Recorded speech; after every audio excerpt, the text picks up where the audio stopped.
Sinira ng mga operatiba ang kanilang nadiskubring taniman ng marijuana sa Kibungan, Benguet na tinatayang nagkakahalaga ng mahigit kalahating milyong piso. Ang buong detalye mula kay Staff Sergeant Jude Tasing.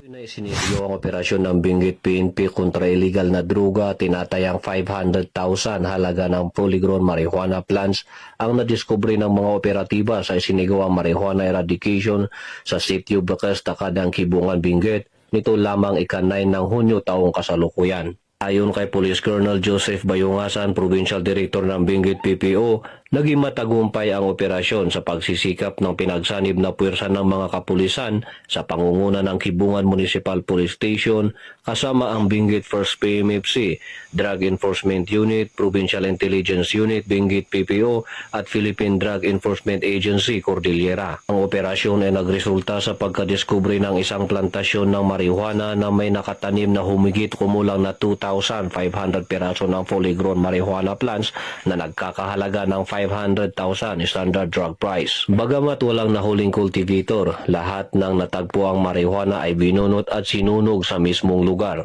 Pinuri naman ni Police Colonel Bayungasan ang mga operatiba sa kanilang matagumpay na operasyon at patuloy na paigtingin ang kanilang kampanya kontra illegal na droga upang matuldukan ang paglaganap ng pinagbabawal na gamot sa kanilang nasasakupan. Ang pagpuksang ito ng kapulisan ay bilang tugon at suporta sa isinusulong ng kasalukuyang administrasyon na maging illegal drug-free ang ating bansa tungo sa bagong Pilipinas. Mula dito sa Camdangwal at Trinidad, Benguet, ako ang inyong pen and correspondent, Police Staff Sergeant Jude Tasing, alagad ng batas, tagataguyod ng Balitang Pulis. Maraming salamat, Police Staff Sergeant Tasing.